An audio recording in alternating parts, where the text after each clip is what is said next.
vivo.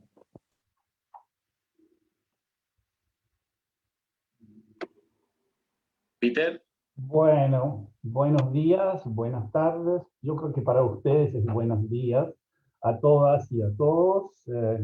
Es un placer darles la más cordial bienvenida a esta mesa en el marco del Coloquio Internacional Asimetrías del Conocimiento, Producción, Circulación, Impactos, que se realiza de manera virtual en esta edición 2020 y ojalá el año que viene también en una forma presencial, continuando lo de esos días, pero ahora sí, del 2 al 5 de noviembre, de manera virtual. El coloquio está organizado por el Instituto de Investigación sobre Conocimiento y Políticas Públicas de Argentina, el Consejo Latinoamericano de Ciencias Sociales, la Fundación EULAC, la Biblioteca de Congresos de la Nación Argentina, la Organización de Estados Iberoamericanos y el Instituto Iberoamericano de Berlín. Y para mí es un placer, un honor moderar esa mesa de hoy sobre hegemonías culturales y lingüísticas en la ciencia. Tenemos algo menos de 2 horas y tenemos más ponentes que en las otras mesas. Hoy son 5 presentaciones, entonces tenemos que estar un poco estrictos con el tiempo para tener al final también tiempo para sus preguntas y discusiones. Y les pido que si tienen preguntas, entonces escribirlas en el chat y también escribir para quién es la pregunta. Bueno, además, si necesitan un certificado, también, como los otros días, escribir su nombre, el número de DNI, su correo electrónico en el chat y se lo van a facilitar. Sin más, yo quisiera ya no presentar, pero ya pasar la palabra a nuestras primeras 2 ponentes, que es Micaela Gaguero Ficela y Gabriela Baigum del Instituto de Lingüística de la Universidad Nacional de La Pampa. Ellas van a hablar sobre la circulación del conocimiento lingüístico y cultural sobre el pueblo yagán en el siglo XIX, un análisis de fuentes documentales misioneras. Es un placer estar aquí con todos ustedes hoy y por favor, adelante.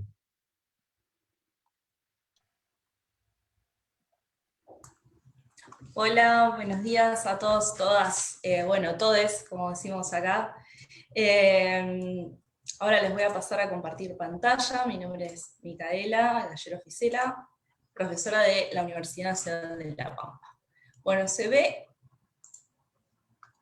la pantalla? ¿Bien? Genial. Sí, se ve muy bien. Genial. Bueno, como dijo Peter, nuestro trabajo se llama La circulación de conocimiento lingüístico y cultural sobre el pueblo yagán en el siglo XIX. Trabajamos con fuentes documentales misioneras, específicamente ahora les vamos a comentar con cuáles trabajamos. Este trabajo forma parte de un proyecto de investigación de la Universidad Nacional de La Pampa, dirigido por la doctora Alejandra Regúnaga, que se llama Etnolexicografía de lenguas indígenas patagónicas. Pasamos rápido esta parte comentada del proyecto. Cualquier cosa, después en las preguntas volvemos si quieren saber sobre el proyecto.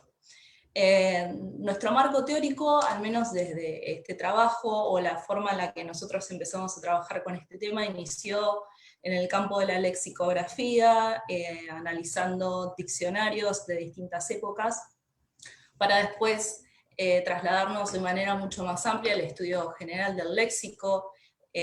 Trabajamos en este proyecto con mapuche, ranquel, yagán, y al ver que estas fuentes, muchas de estas fuentes con las que nosotros trabajamos no solamente están producidas en el campo de la academia, sino que están producidas por un gran número de misioneros de distintas órdenes, el marco que mejor nos sirve para trabajar o pensar los materiales de donde nosotros extraemos los datos es la lingüística misionera.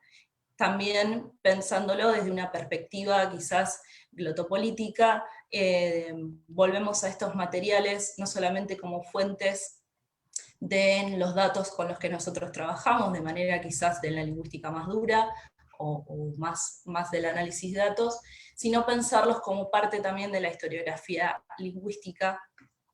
Y esos son los como distintos enfoques o marcos desde los que nosotros miramos estos materiales en distintas instancias. Gaby, no sé si estás por ahí. Sí. Bueno, en el marco de este proyecto nosotros consideramos a las fuentes no solamente bueno,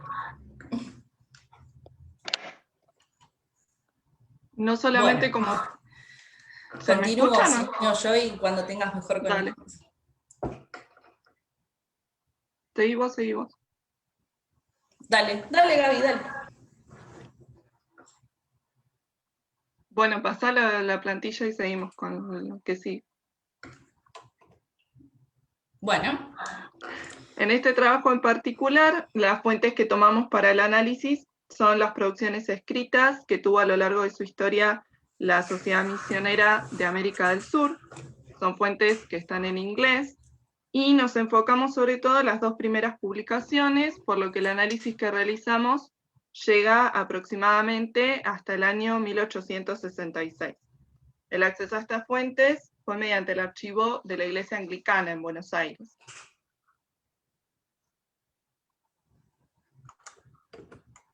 Bueno, los objetivos que nosotros nos propusimos en este trabajo básicamente fue analizar cómo han circulado saberes dentro de estas revistas, cómo se puede ver la circulación de saberes entre los académicos y los misioneros, pensar cuáles son estos saberes que se están poniendo en movimiento, que se están compartiendo, si son lingüísticos, lógicos, si son de tipo geográficos o sobre el territorio, cuáles son las instituciones que están interviniendo en esa producción y distribución de esos conocimientos, y cómo se van conformando esas distintas redes entre el mundo misionero, el mundo científico y el mundo indígena.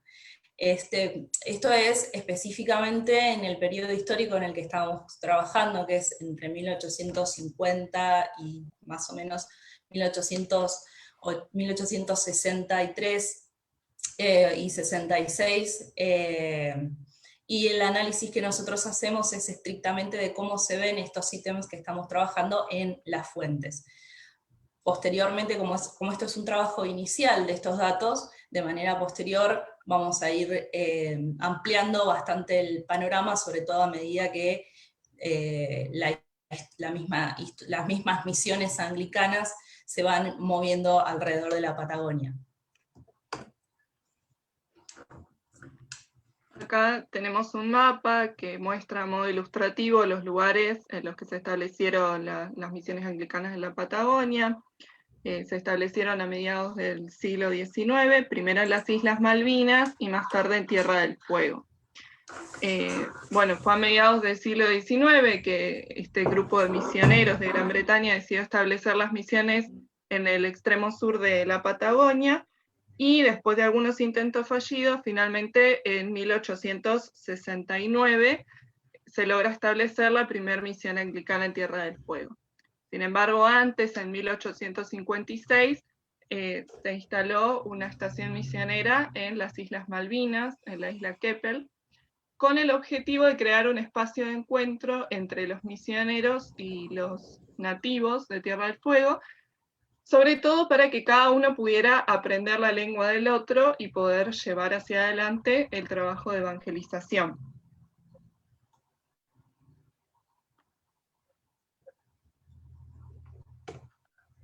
Bueno, lo que nosotros hicimos fue comparar, entre las primeras revistas en 1800 que salen de la Sociedad Anglicana, que salen de 1854 hasta más o menos el periodo donde estamos trabajando, 1863, comparar cómo se van manifestando esos distintos saberes que nosotros pudimos encontrar, si hay alguna diferencia, si se amplían o no. Dentro del punto de vista de los saberes lingüísticos, en las primeras revistas encontramos que a modo propagandístico, si se quiere, de la misión y para conseguir benefactores, se comentan o se ponen en las revistas fragmentos sobre todo de los viajes de Fitzroy, con la idea de manifestar, bueno, a dónde se va a ir a llevar la misión y qué es lo que se va a hacer.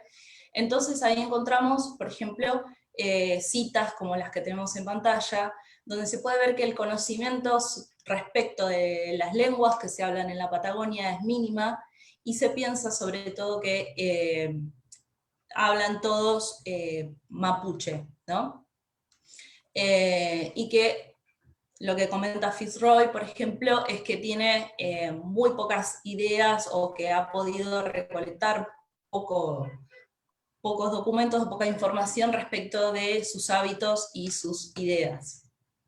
A medida que van avanzando, ¿sí?, a que se va estableciendo la misión, lo que se dan cuenta es que los misioneros, es que lo que ellos piensan que son indígenas pertenecientes a una misma comunidad lingüística, en realidad no se entienden entre ellos. Entonces ahí van como empezando a darse cuenta de la diversidad de lenguas que no solamente hay en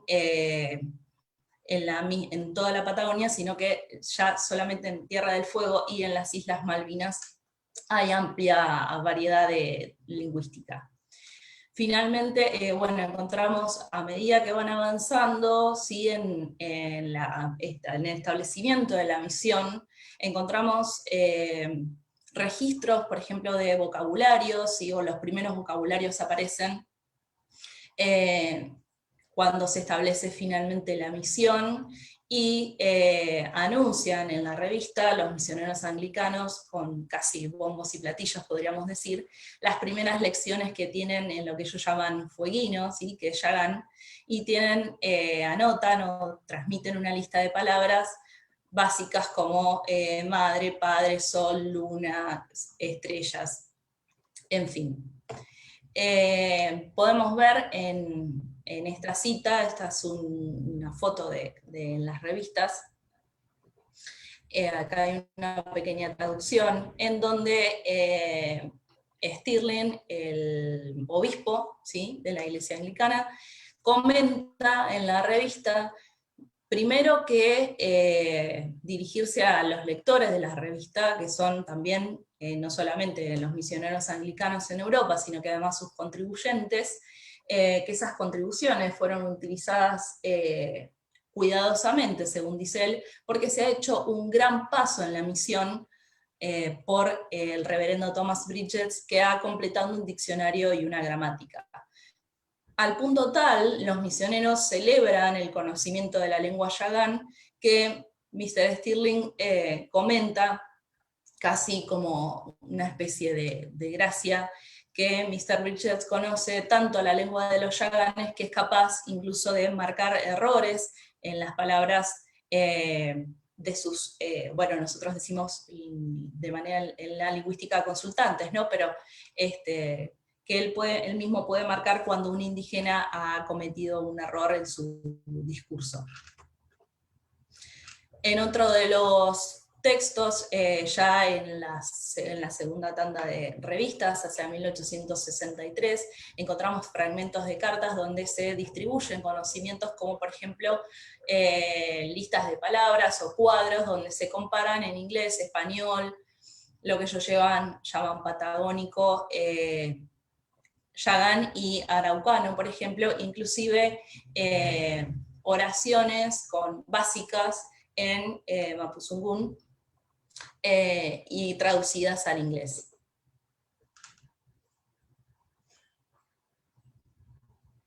En cuanto a los saberes antropológicos que fuimos rastreando, se destacan en las primeras revistas, sobre todo, alusiones al carácter salvaje y violento que tienen los fueguinos. Incluso se difunde la idea de que los indígenas eran caníbales, como se puede ver en las dos últimas citas que aparecen en pantalla. Más adelante se produce un cambio de tono cuando son los misioneros que ya están instalados en las Islas Malvinas los que escriben, porque ya pasan más tiempo con los nativos, conviven con algunos de ellos, y empiezan a desmitificar algunas de estas creencias sobre los nativos de Tierra del Fuego. Sin embargo, siempre está presente la idea de que necesitan ser sacados de ese estado de salvajismo en el que se encuentran, y que junto con el cristianismo lo que buscan es llevar también la civilización europea. En este ejemplo en concreto se habla de Jamie Button, uno de los primeros fueguinos que fue llevado a Inglaterra en el Beagle, y habla de que poco a poco está recuperando el inglés que había aprendido en su viaje, y esto funciona como un puente constante entre los misioneros y los yaganes. Después, con respecto a este tipo de saberes antropológicos, también rescatamos que aparecen en las revistas citas de los trabajos realizados por Darwin a partir de su viaje a la región de Tierra del Fuego a bordo del Beagle en 1834.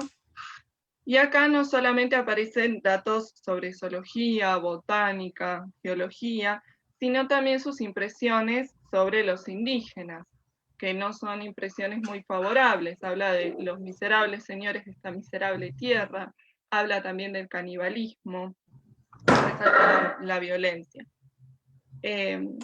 Si seguimos una diapositiva más, vemos una respuesta a estas palabras de Darwin por parte de la sociedad misionera, en donde se repite lo que había comentado, de que están todo el tiempo buscando sacar a estos nativos de ese estado de salvajismo. Ese discurso sigue estando presente. Lo que buscan llevarles, además del Evangelio, es la civilización europea. Después, con respecto a los saberes que... Por ahí, Gaby, para... Sí. No, que por ahí nos estamos ya como acortando de tiempo, así bueno, que por ahí comentaba brevemente, sí. Así ya podemos pasar a los gráficos. Con respecto a los saberes sobre el territorio, lo que destacamos es que aparecen sobre todo descripciones en las primeras revistas sobre dónde está la Patagonia, descripciones geográficas sobre su ubicación, aparecen distintos mapas también para que los lectores conozcan el lugar al que van a ir sus contribuciones y empiecen a encariñarse de alguna manera con ese lugar. No solamente descripciones sobre Tierra del Fuego, sino también sobre las Islas Malvinas, donde se había elegido establecer la estación misionera hasta poder conocer la lengua de los nativos y poder establecer con ellos una relación que no supusiera un peligro para los misioneros. Y estas descripciones son a modo de folleto turístico, si se quiere, propagandísticas, con la finalidad no solamente de buscar apoyo monetario, sino también de que más misioneros se animen a emprender este viaje. Ahí ya podemos pasar, Mica, a la parte de las conclusiones.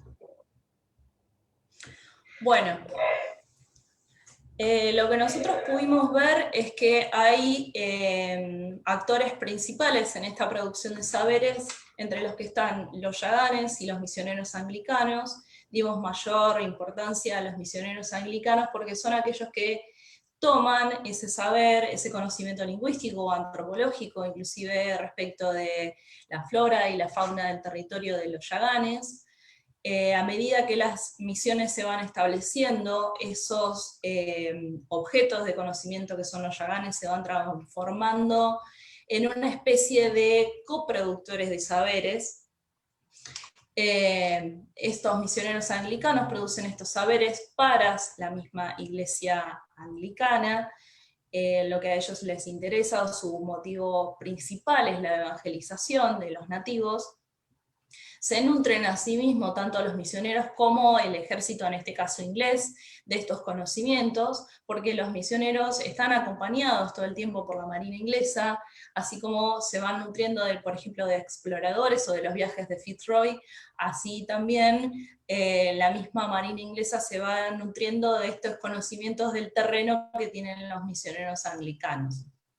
A su vez, estas revistas que se producen también obviamente forman parte o benefician al Estado inglés y están dedicadas a sus benefactores o contribuyentes económicos de las misiones, ya que los misioneros todo el tiempo están pretendiendo o buscando apoyo económico para esto, y hay al menos nosotros pudimos ver una mínima ida y vuelta, por lo menos en las revistas de la comunidad científico-intelectual, en la que, por ejemplo, los misioneros toman los textos de Darwin, en principio para conocer el territorio, pero después, como vimos en alguna de las citas, también refutan esos conocimientos y generan nuevos que tienen que ver con la misma convivencia con los yaganes.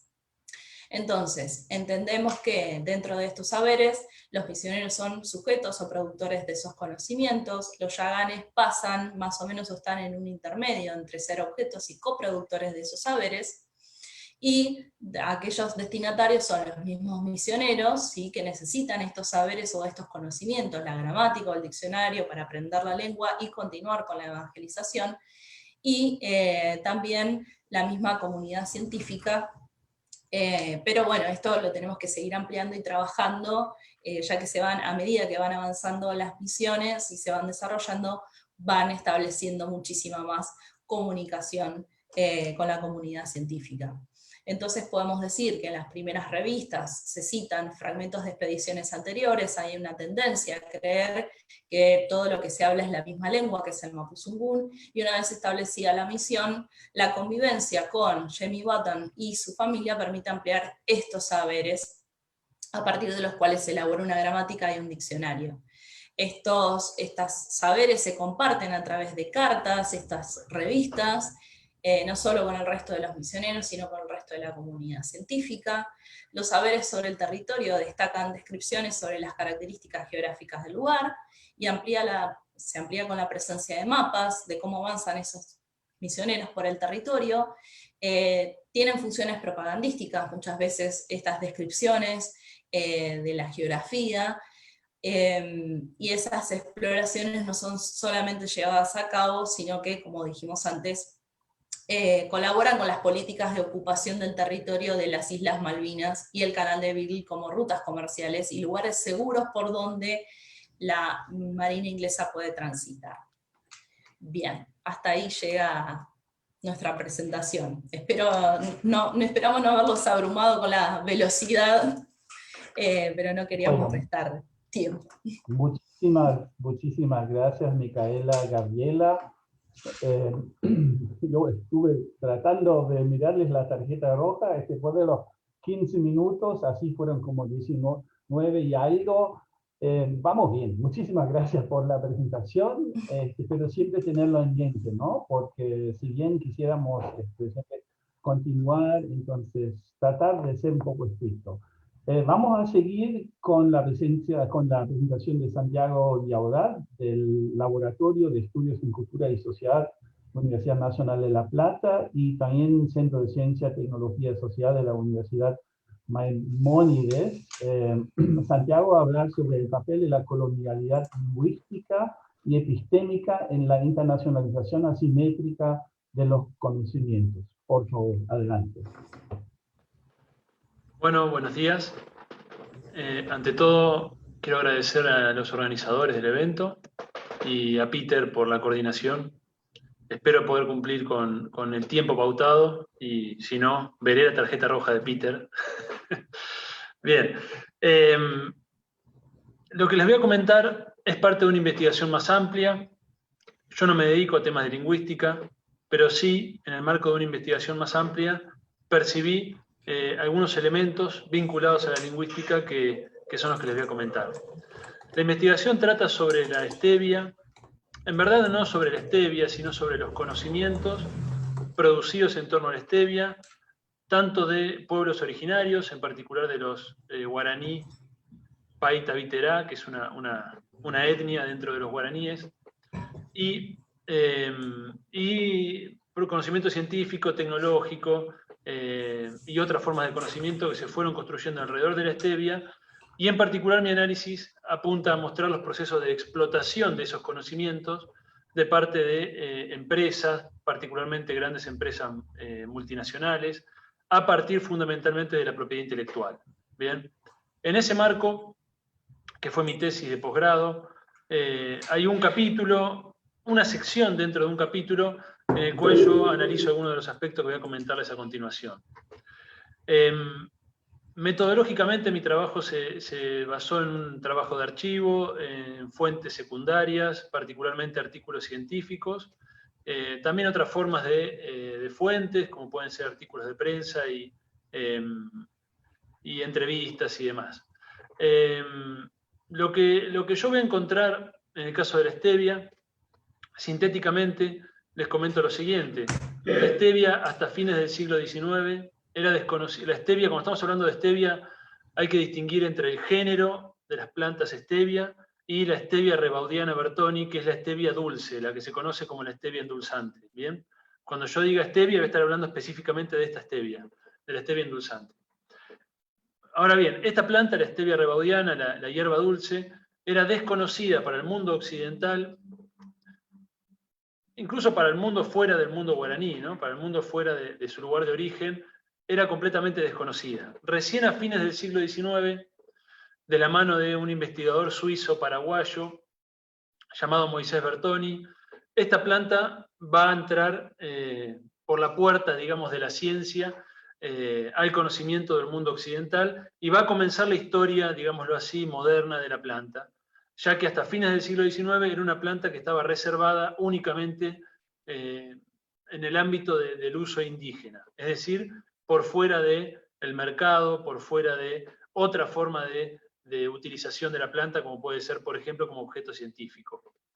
Entonces, esta planta, que hasta fines del siglo XIX estaba exclusivamente en la órbita de las comunidades locales de la región de la cordillera de Amambay, en Paraguay, a fines del siglo XIX va a ser conocida por Moisés Bertoni y va a comenzar un proceso de internacionalización de un flujo de conocimientos en torno a la planta que va a iniciarse en Paraguay, en Argentina, y de ahí va a migrar hacia los grandes centros científicos de aquel entonces, Alemania, Francia, Gran Bretaña, más adelante Estados Unidos, más adelante Japón, más adelante China, y luego ya por supuesto la planta adquiere otro, y el estudio en torno a la planta adquiere otro volumen, ¿no?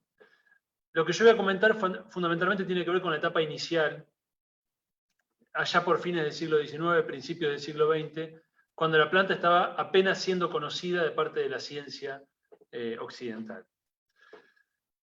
Lo que me interesa a mí mostrar, o lo que yo encontré en ese periodo, es cómo hay una construcción de un pasaje del conocimiento en el plano local al conocimiento en el plano, llamémoslo con comillas, universal. Esto, por supuesto, se alimenta de perspectivas constructivistas en teoría de la ciencia, donde la ciencia no es un conocimiento universal per se, sino que la universalidad de conocimientos científicos es producto de una construcción social, bien de la inserción en determinadas redes institucionales, epistémicas, que hacen que este conocimiento sea considerado de carácter universal. Entonces, esta construcción es la que yo muestro en este análisis, según el cual un conocimiento que era de carácter local, porque los pueblos guaraníes, y esto es una de las cosas que yo demuestro en mi trabajo de tesis, los pueblos guaraníes que trabajaron la planta no se sabe por cuánto tiempo, que la utilizaron, desarrollaron un conocimiento en torno a ella, y estos conocimientos de carácter local van a ser parte de los conocimientos que inicialmente se universalizan de mano de la ciencia. El proceso que yo analizo particularmente en este pasaje de lo local a lo universal tiene que ver con la traducción de conocimientos a dos tipos de lenguajes, a lenguajes artificiales, formales, los lenguajes técnicos de la ciencia, y a lenguajes naturales dominantes. ¿Bien? Cuando hablamos de lenguajes naturales nos referimos a lenguajes como el español, el alemán o el guaraní, que son lenguajes que utilizamos las personas habitualmente, a diferencia de un lenguaje técnico o artificial o formal, que es un lenguaje que requiere un aprendizaje, etcétera, etcétera. Ahora voy a mencionar exclusivamente las traducciones hacia lenguajes naturales. El debate acerca de las traducciones hacia los lenguajes formales es otro debate que también doy en la tesis, pero me interesa aquí puntualmente analizar el pasaje entre la lengua guaraní como soporte del conocimiento indígena y las lenguas europeas dominantes como soporte del conocimiento científico. ¿Bien? Y cómo ese pasaje tiene consecuencias y cómo ese pasaje debe ser comprendido de la mano de un proceso más amplio de colonialidad lingüística y epistémica. Puntualmente lo que yo muestro en mi trabajo es que producto del colonialismo, producto de la expansión imperial europea, de la modernidad y y del siglo XIX fundamentalmente, se van a dar procesos de diglosia lingüística en diferentes partes del mundo. Esto está estudiado. ¿Qué es una diglosia lingüística? Es la existencia de una o más lenguas dentro de un territorio con funciones asimétricas y diferenciadas, donde unas lenguas son consideradas superiores, las lenguas del Estado, las lenguas de las clases dominantes, las lenguas válidas para producir conocimiento, las lenguas consideradas legítimas, y lenguas de los pueblos colonizados que van a ser consideradas subalternizadas, inferiores y por lo tanto con menor rango epistémico, ¿no? Esta diglosia lingüística, que está trabajada por diferentes autores, va a su vez de la mano con una subalternización epistémica, porque estos pueblos colonizados, muchos de los cuales son exclusivamente culturas orales, como es el caso de los pueblos guaraníes, no tenían desarrollo de la escritura. En esos casos la lengua va a ser el repositorio fundamental del conocimiento de esos pueblos, ¿cierto? Si la lengua va a ser en una cultura oral el soporte material de un conocimiento, que en el caso de los guaraníes es un profuso conocimiento etnobotánico. ¿Bien? Los guaraníes son muy conocidos debido también a su presencia en la región con mayor biodiversidad del planeta, que es toda la cuenca amazónica. Los guaraníes van a ser reconocidos entonces por un gran conocimiento etnobotánico que fue utilizado por la botánica europea, a tal punto que la lengua que más términos científicos, que más términos, mejor dicho, aporta a la botánica luego del latín es el guaraní. Y esto no es muy conocido, ¿no? La lengua que más términos aporta a la botánica luego del latín es el guaraní, porque la cantidad de plantas que eran reconocidas en el ámbito de la cuenca amazónica por los pueblos guaraníes era sencillamente impresionante, ¿no? Y el investigador europeo lo que hacía era registrar el nombre que el indígena le daba a una planta, luego lo traducía o le daba la forma de la gramática latina, y eso era un descubrimiento para la botánica, ¿no?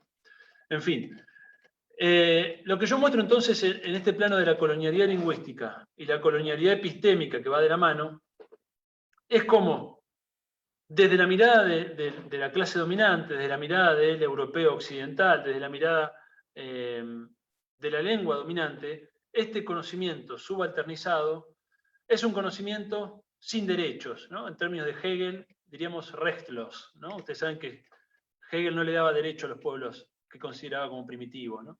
Es la idea de que el conocimiento no europeo, por lo tanto no válido, por lo tanto no legítimo, por lo tanto no científico, era un conocimiento sin derechos, es decir, que las pautas de producción, circulación y uso de conocimientos que valían para el ámbito de la Europa moderna, que valía para el ámbito de las lenguas dominantes. ¿Cuáles son estas pautas de uso de conocimientos? Por ejemplo, el reconocimiento de la autoría, ¿bien? El reconocimiento de la prioridad.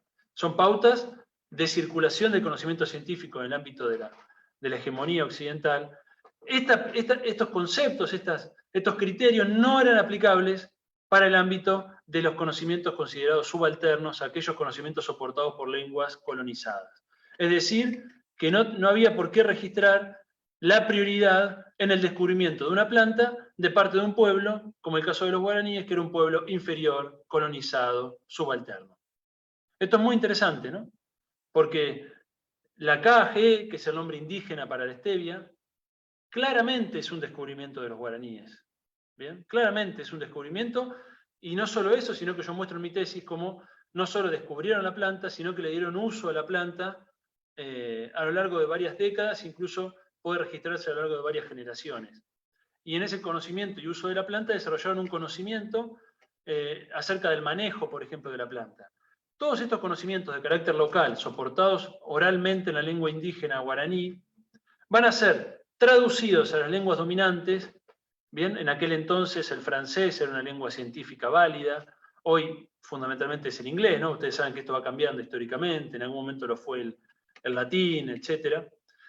Moisés Bertoni lo que hace es traducir los conocimientos indígenas de la lengua subalterna a la lengua dominante, publica un artículo en francés, con la etimología, por supuesto, la nomenclatura botánica en latín, como corresponde, de conocimientos que él no produjo, sino que meramente tradujo, pero esa potestad, ese descubrimiento, esa originalidad, esa prioridad le es otorgada a Bertoni, que tiene una función de traductor de conocimientos que él no produce, ¿cierto?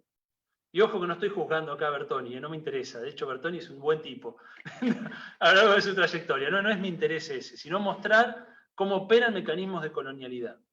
Y esta es una de las consecuencias, ¿no? El desconocimiento del papel de los pueblos subalternizados como productores de conocimiento. Esta es una de las consecuencias.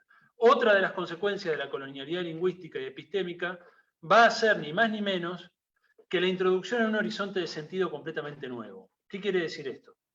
La lengua, ustedes que se dedican a la lingüística, muchos de ustedes por lo que veo, saben que la lengua porta una ontología y porta una axiología. Es decir, la lengua implica una forma de mirar el mundo, qué objetos existen en el mundo, pero además implica valores asociados a esa forma de mirar el mundo. Una forma de entender la naturaleza, una forma de entender lo sagrado, una forma de entender lo humano. ¿Bien? Si la lengua porta una ontología y porta una axiología.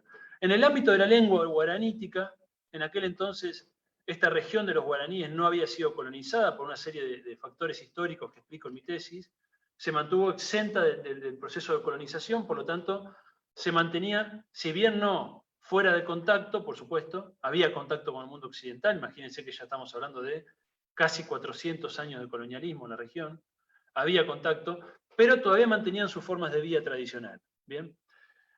Ese conocimiento desarrollado en torno a la planta en el ámbito de la comunidad originaria era un conocimiento que estaba por fuera de la axiología instrumental, por fuera de la axiología capitalista, por fuera de la axiología de los valores de cambio.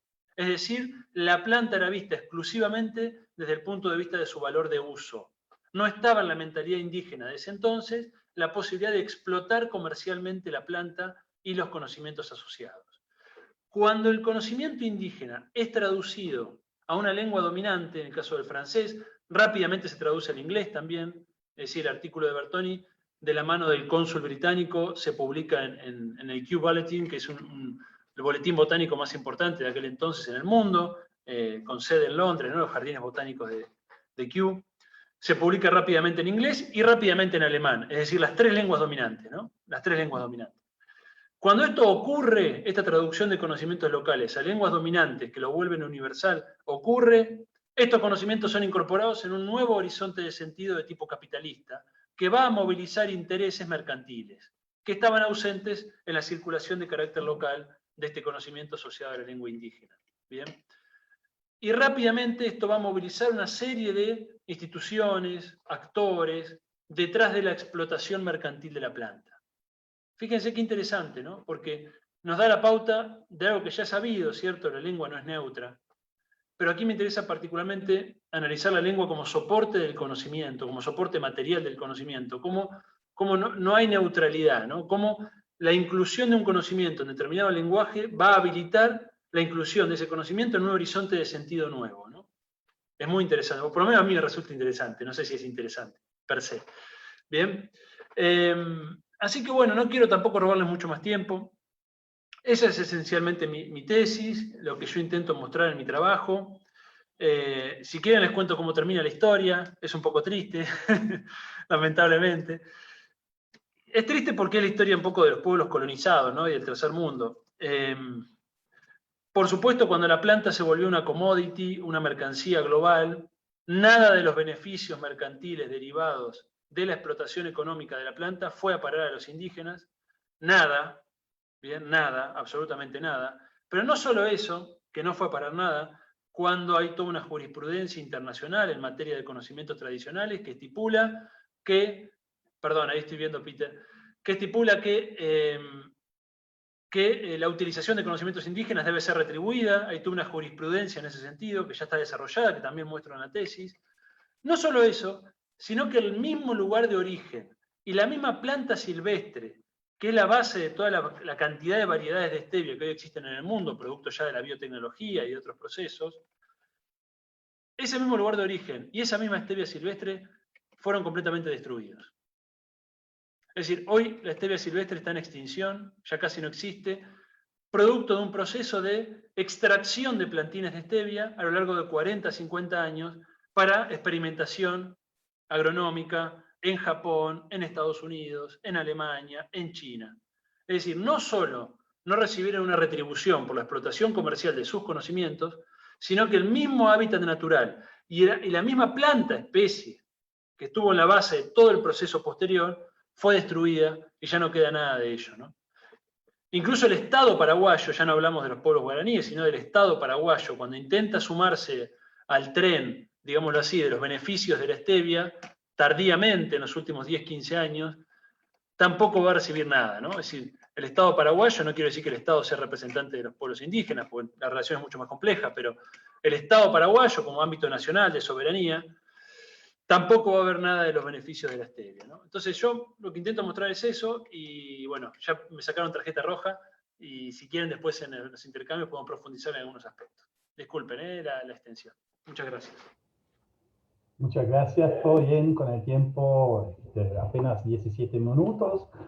Enganchan muy bien las dos presentaciones, súper interesante, y la orden acá de la mesa me dice que ahora la tercera presentación va a ser de María Eugenia Talavera, de la Escuela de Ciencias de la Educación de la Universidad Nacional de Rosario, y de María Isabel Pozo, del Instituto Rosario de Investigaciones en Ciencias de la Educación, de la misma universidad. Y el tema de la presentación es la hegemonía del inglés en la carrera de Ciencias de la Educación, estrategias y perspectivas. Bueno, ustedes tienen la palabra, por favor, adelante. Muy bien, bueno, buenos días. Encantada realmente de estar compartiendo la mesa con ustedes. Muchísimas gracias a los organizadores. Bueno, vamos a tratar de levantar un poco el ánimo después de la presentación del colega, con esta presentación que tiene que ver con nuestro lugar de trabajo, que es la Escuela de Ciencias de la Educación.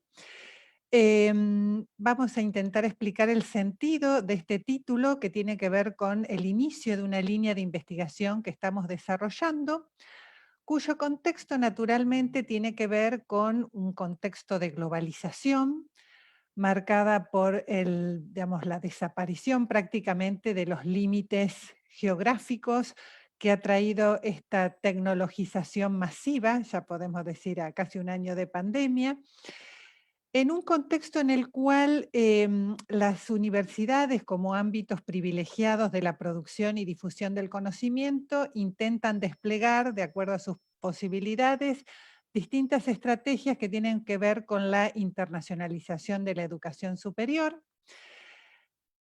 digamos, que configura todo un combo general en el cual se impone, digamos, el conocimiento de idiomas como una manera de trascender, digamos, de compartir, de participar de esta comunidad académica internacional en torno a la socialización del conocimiento.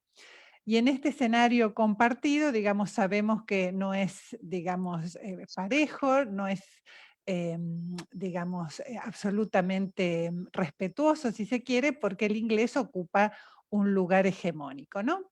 Entonces, a partir de ese escenario generalizado, se torna fundamental reflexionar sobre lo que es la formación en idiomas en la universidad, en tanto parte de esta estrategia de internacionalización de la educación superior, aún de estrategias tales como la internacionalización en casa también requiere, digamos, el conocimiento de idiomas, lo cual lo valoramos porque implica, digamos, tomar contacto no solo con elementos léxicos, gramaticales de la lengua, que es motivo de la instrucción, sino también con pautas culturales de sus hablantes. Y en este proceso de objetivación de una nueva lengua, de una lengua extranjera, también se aprende sobre su propia lengua, ¿no? Es decir, se objetiva, se promueve el desarrollo de la conciencia metalingüística, la competencia intercultural, etc. Es decir, hay una serie de beneficios, digamos, adicionales que devienen del aprendizaje de idiomas de la universidad. Este dominio, digamos, el conocimiento fluido de un idioma tiene un impacto en numerosas instancias que tienen que ver, bueno, justamente con la participación, la presencia en revistas de alto impacto, la participación en eventos académicos en los que el inglés, digamos, en particular ocupa el lugar de lengua franca, la movilidad académica, que es la modalidad de la internacionalización de la educación superior que más pone en evidencia la necesidad de conocer idiomas, y también, por supuesto, en la investigación, en la participación en grupos internacionales y en la demanda de subsidios para la investigación. Entonces, aquí el idioma inglés, digamos, la lengua inglesa, viene a ocupar un lugar central con digamos, la consecuencia en el menoscabo de lenguas regionales, que bueno, no es por supuesto el tema de esta presentación, pero que también amerita ser presentada, digamos, ser incluida en la reflexión general, porque, digamos, la lengua como vehículo no es solo un instrumento de comunicación, sino que aporta, viene cargada de lo que es la base epistemológica de los pueblos anglosajones, que en determinado momento hace, digamos, cortocircuito con el tipo de realidad que uno pretende indagar y los abordajes metodológicos desde este sector del planeta. Entonces, en este contexto en general, digamos, resulta muy apropiado pensar qué sucede con la carrera de Ciencias de la Educación, que es una carrera tradicionalmente ligada con la docencia, pero nada menos que en la formación de formadores, o sea, con un gran impacto por su efecto multiplicador. Y en base a eso realizamos un estudio de caso, que es la carrera de Ciencias de la Educación en la Universidad Nacional de Rosario, que es donde las dos nos formamos y donde las dos enseñamos. Y digamos, como para situar un poco la reflexión, decir algunas pocas cosas que la hacen un poco particular. Bueno, ante todo data del 85, o sea que surge en pleno fragor por el retorno a la democracia, y desde entonces su primer plan de estudios no ha sido modificado, tras varios intentos infructuosos ha quedado, digamos, ahí inmóvil. Ahora vamos a ver qué es una de las cosas que queremos modificar, que tienen que ver precisamente con el tema de esta ponencia. Tiene una impronta muy decisiva en torno a las dimensiones argentinas y latinoamericanas de la realidad educativa en la que intenta, digamos, realizar su análisis y su intervención. Tiene una estructura curricular muy interdisciplinaria, a tal punto que no tenemos asignaturas tradicionales tipo mosaico, sino espacios curriculares amplios denominados problemáticas, núcleos y áreas en torno a distintas disciplinas o en torno a temas, digamos, problemáticos. Y digamos, lo más relevante para esta presentación es que no hay ningún tipo de inclusión de formación en idiomas entre sus contenidos curriculares. Cabe, digamos, señalar que la escuela está instalada en la Facultad de Humanidades y Artes, que contiene una escuela de lenguas, que contiene un departamento de idiomas modernos en el que se ofrecen cursos de lectocomprensión gratuitos para los estudiantes. Sin embargo, digamos, una de las deudas pendientes es la articulación con ese departamento, de manera que los estudiantes puedan, digamos, usufructuar y digamos, aprovechar esa oferta tan importante de la facultad. En ese contexto, algunas, digamos, profesoras un poco así como osadas, hemos intentado instalar la problemática, digo osada en el buen sentido, porque es prácticamente un páramo con respecto a este tema, como habrán visto por la ausencia en el currículum escrito. Entonces, por ejemplo, dentro de uno de los espacios estamos instalando la participación de los estudiantes en un proyecto internacional que vamos a tomar también como instancia de recolección de datos, como van a ver a continuación. Pero bueno, en este ámbito realmente resulta interesante reflexionar cuáles son las condiciones dadas para incorporar la enseñanza de idiomas, cuáles son las demandas del estudiantado, de la planta docente, como para, digamos, forjar una reflexión sistemática a partir de bases sólidas. Entonces, a continuación, María Eugenia les va a presentar los objetivos de esto que serían los primeros pasos de una indagación a largo plazo. Bien, muchas gracias. Bueno, tomando lo mencionado anteriormente, nosotras nos proponemos relevar información sobre el acercamiento que realizan los y las estudiantes de Ciencias de la Educación a las distintas teorías de autores de habla inglesa que componen tanto las áreas como los núcleos de la carrera, atendiendo a la perspectiva del conocimiento de idiomas. Y por otro lado, disculpen. También nos proponemos indagar la postura que poseen en relación a la ausencia de idiomas estos estudiantes con respecto al plan de estudios de la carrera de Ciencias de la Educación.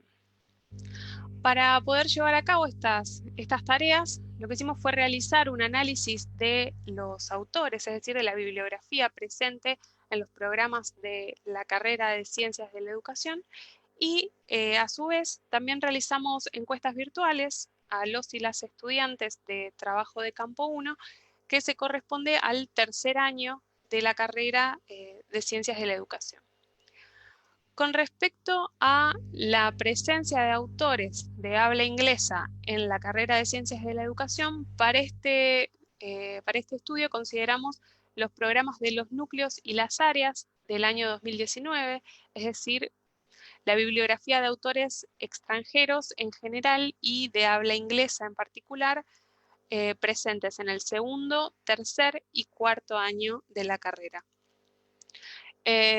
Los resultados que arrojó este análisis fue que en la bibliografía de los núcleos, que se dividen en núcleo antropológico educativo, núcleo sociohistórico y núcleo histórico epistemológico de la educación, hay una fuerte presencia de autores de habla inglesa, pero también encontramos una marcada presencia de autores hispanohablantes.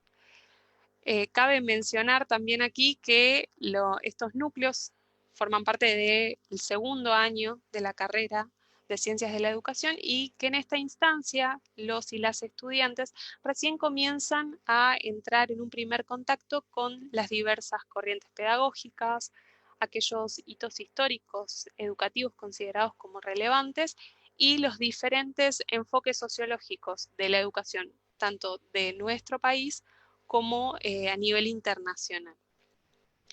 Por otra parte, también pudimos observar que los programas de las áreas visibilizan una mayor proyección internacional de las teorías a enseñar. La presencia de los autores extranjeros se da en todas las áreas, pero fundamentalmente cabe destacar el área que corresponde a las teorías del currículum y la didáctica, donde encontramos una mayor presencia de autores de habla inglesa, por ejemplo. Mientras que las áreas destinadas al análisis institucional y a la historia sociopolítica del sistema educativo cuentan con un mayor número de autoras y de autores de origen argentino y latinoamericano. En relación a las encuestas, estas se realizaron de forma virtual a 32 estudiantes de trabajo de campo 1, que como mencioné anteriormente corresponde al tercer año de la carrera de Ciencias de la Educación, en el marco del proyecto de investigación que se llama Resiliencia Académica en Estudiantes Brasileños de Medicina en Rosario, Argentina, que fue una propuesta de la Cátedra de Trabajo de Campo. Esta experiencia constó en la realización de entrevistas a estudiantes brasileños que actualmente se encuentran cursando la carrera de medicina en la Universidad Nacional de Rosario. A partir de este intercambio que se produjo entre los estudiantes y las estudiantes de trabajo de campo 1 y aquellos que están estudiando medicina en la Universidad Nacional de Rosario, se realizaron una serie de preguntas para poder reflexionar sobre esta experiencia, teniendo en cuenta la perspectiva del conocimiento de idiomas. Las preguntas se centraron fundamentalmente en las dificultades que pueden haberse presentado durante la interacción y cómo pudieron subsanar estas dificultades, cómo pudieron sobrellevarlas. Y en un segundo momento se les pregunta acerca de la propia formación en ciencias de la educación y cómo creen que este tipo de experiencia con estudiantes de otra nacionalidad que hablan otras lenguas contribuye a su formación, cuáles son los aportes que le realiza, y finalmente se les propone una reflexión acerca de la ausencia de la formación en idiomas en el plan de estudios actual de la carrera de Ciencias de la Educación. En lo que respecta a los resultados de estas encuestas, los y las estudiantes reconocen la importancia del conocimiento de idiomas para poder enriquecer su formación en Ciencias de la Educación. Mientras algunos destacan la urgencia de repensar un lugar para los idiomas en un nuevo plan de estudios, otros y otras han señalado que los idiomas podrían ser opcionales dentro de lo que es la organización curricular de la carrera. También encontramos estudiantes que no creyeron necesario incluir los idiomas en el plan de estudios de esta carrera. Por otra parte, también pudimos observar que si bien actualmente los idiomas no forman parte de la organización curricular del plan de estudios de la carrera, sí hay estudiantes que han podido cursar distintos idiomas dentro de la misma facultad, en el Departamento de Idiomas Modernos, de forma gratuita, haciendo referencia también a la autogestión, a esta estrategia para poder subsanar esta ausencia en el plan de estudios. En relación al contacto con un estudiante extranjero, una considerable mayoría destacó los aportes de esta experiencia a la formación en ciencias de la educación, teniendo en cuenta la ampliación de la mirada sobre la propia realidad para poder reflexionar sobre la realidad educativa, pero también para poder valorar esta realidad. Además, los y las estudiantes señalaron que a partir de la experiencia pudieron entrar en contacto con la realidad educativa de otro país, desarrollando una mirada empática, una valoración tanto del otro y de la otra como sujetos, como también de su idiosincrasia. Finalmente, también resulta relevante destacar la respuesta de un estudiante que señaló que había visto en esta oportunidad de participación en un proyecto académico cómo lo académico y lo científico pueden constituirse como espacios de abordaje universal para poder servir como puentes entre las diferentes culturas.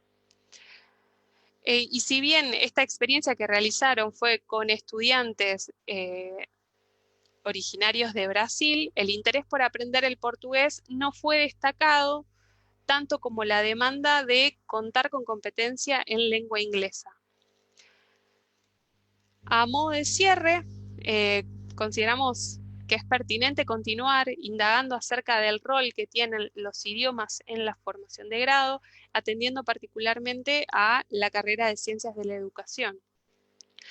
En relación a lo que mencionamos anteriormente, creemos que en un escenario altamente globalizado, en el que la universidad tiene un rol fundamental a la hora de definir políticas de internacionalización de la educación superior, pero también a la hora de democratizar ese conocimiento, este conocimiento de idiomas posee un lugar central, porque le brinda a los y las estudiantes las herramientas necesarias para poder participar de las distintas instancias de investigación y de divulgación del conocimiento científico, haciendo posible no solo que estos estudiantes y estas estudiantes puedan entrar en contacto con otras bases epistemológicas y poder hacer una crítica sobre las mismas, sino también analizar a la luz de estas nuevas perspectivas la propia realidad y la propia producción del conocimiento. Bien, ese sería el fin. Muchas gracias a todos y todas por la escucha atenta. Muy bien, muchísimas gracias, María Isabel y María Eugenia. Vamos bastante bien con el tiempo, ni hablar de las presentaciones. Ahora quisiera dar la palabra a Lucía Céspedes, del Centro de Investigaciones y Estudios en Cultura y Sociedad de la Universidad Nacional de Córdoba, el CONICET, para hablar sobre el siguiente tema: moviendo las lenguas de la ciencia, percepciones y representaciones de investigadores de CONICET acerca de sus prácticas lingüísticas en relación a la actividad científica. Por favor, adelante. Bueno, Peter, muchas gracias por por introducirme. Muchísimas gracias a la organización de este evento por el espacio. Me parece un detalle no menor que esta sea la mesa con más trabajos presentados. Eso da cuenta de un interés y una preocupación por la cuestión lingüística en nuestra área. Voy a compartir pantalla y en todo caso, Peter, sacame la tarjeta. No voy a pedir la revisión del VAR ni nada por el estilo. Bueno, ahí estamos. Mi título es bastante largo, pero vamos a tratar de que la presentación sea lo más breve posible. Este trabajo está enmarcado en mi tesis doctoral. Yo estoy realizando el doctorado en Estudios Sociales de América Latina en la Universidad Nacional de Córdoba, con atención al rol de las lenguas dentro de la práctica científica en nuestra región. Parto de esta idea en la que la sociolingüística, los estudios sociales de la ciencia y la tecnología y una fuerte base de teoría social más tradicional, digamos, de sociología más típica, digamos, no pueden disociarse si queremos hacer un análisis integral que realmente integre justamente niveles micro, niveles meso y niveles macro de todos estos aspectos. Parto, como ustedes van a ir viendo a lo largo de la presentación, de una perspectiva muy bourdiana, tanto acerca de los campos científicos y sus dinámicas internas, como del lenguaje y el intercambio de bienes lingüísticos. Una de las ideas fuerza que mueve mi trabajo es esta, repetida por Bourdieu y por varios autores, varios comentadores. Las luchas alrededor del lenguaje nunca son exclusivamente acerca del lenguaje en sí. Entonces esto me da pie para afirmar el aspecto lingüístico de las comunicaciones científicas y el rol que juega la lengua en forjar, ¿sí?, las prácticas de científicos e investigadores. Es un punto de ingreso privilegiado a observar las lógicas que subyacen al campo y también las distintas estrategias empleadas por investigadores de distintas disciplinas en un campo científico cada vez más internacionalizado.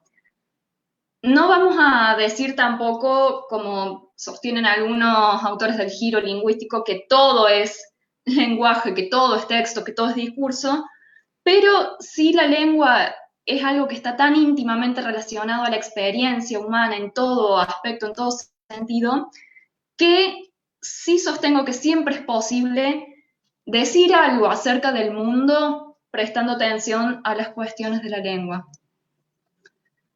Y en función de esto, bueno, es que me centro en analizar el campo científico-académico en esta instancia exploratoria de mi tesis aquí en Argentina. Después la idea es ampliarlo, pero también pensándolo como un mercado de bienes lingüísticos donde existen normas hegemónicas, impuestas, premios y sanciones de acuerdo a cuánto nos acerquemos o nos alejemos de esa norma. Pero de manera más interesante y más puntual me interesa complejizar estas nociones pensando a los campos, en este caso científico-académico, como zonas de contacto translingüístico, ¿sí? Considerando a la lengua como algo que trasciende esta identidad directa y tradicional entre lengua, cultura y territorio, sino como elementos móviles, ¿sí?, en un ámbito crecientemente globalizado y en el que los investigadores y las investigadoras se están dando cada vez más prácticas de la misma manera, ¿sí? Este espacio liminar que va más allá de considerar cada lengua como entes monolíticos, ¿sí? Esto es precisamente la otra gran vertiente teórica a la que adscribo, sobre todo a partir de esta primera parte de mi trabajo de campo, es que fui buscando una perspectiva más flexible acerca de la lengua y acerca de la competencia lingüística, no considerarlas como bloques homogéneos léxico-gramaticales en el que la competencia de los hablantes también se distribuye de manera homogénea y se va construyendo, sino como un repertorio de recursos semióticos de los que los hablantes pueden echar mano para generar sentido, para crear significado en diferentes ámbitos de la vida social, en este caso el campo científico-académico. Y estos recursos van a ser valorados diferencialmente en distintos contextos. Por eso, nuevamente, súper importante considerar a las prácticas lingüísticas dentro del campo científico como prácticas situadas, ¿sí?, como la propia ciencia, indisociable de su contexto. Entonces, bueno, hay un pequeño ejemplo, no sé si se ve, de la eterna Mafalda y el eterno Quino, en el que, como vemos en la última viñeta, estamos rodeados de fragmentos lingüísticos de diferentes lenguas y nuestro propio repertorio de recursos es lo que nos permite integrarlo en un todo inteligible. Bien, pasando un poquito a la velocidad de la luz, ustedes después me preguntarán sobre los casos de estudio que motivan esta presentación. Fueron 14 entrevistas realizadas de manera virtual, tanto por escrito como por audios telefónicos, pues pandemia, en 4 unidades ejecutoras de CONICET y UNS de doble dependencia, citas aquí en la ciudad de Córdoba, Argentina. La primera, el Instituto de Investigación Médica Mercedes y Martín Ferreira, una institución de amplísima trayectoria, uno de los primeros centros de investigación de CONICET del interior del país. El Instituto de Astronomía Teórica y Experimental, dedicado precisamente a la astronomía en todas sus áreas y asociado también al Observatorio Astronómico Argentino, Observatorio Astronómico de Córdoba, perdón. El Instituto de Humanidades, perteneciente a la Facultad de Filosofía y Humanidades, y finalmente el Centro de Investigaciones Jurídicas y Sociales de la Facultad de Derecho, la primera unidad ejecutora de CONICET en dedicarse a exclusivamente las ciencias jurídicas. 14 investigadores entre todas estas unidades ejecutoras fueron entrevistados, abarcando todas las categorías de CONICET, desde investigador asistente hasta investigador superior, y tratando de mantener también una paridad de género entre los informantes. Bien, este fue el cuestionario que se les suministró, centrándome en estos 3 ejes. Las lenguas de uso cotidiano para la consulta bibliográfica, para la escritura y para la publicación de trabajos científicos, y las dificultades, o no, que se encontraban en esos procesos.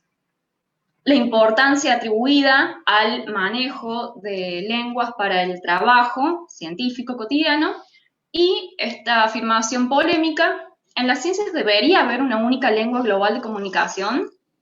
¿Sí? ¿No? ¿Por qué? Justifique su respuesta, como decían las maestras.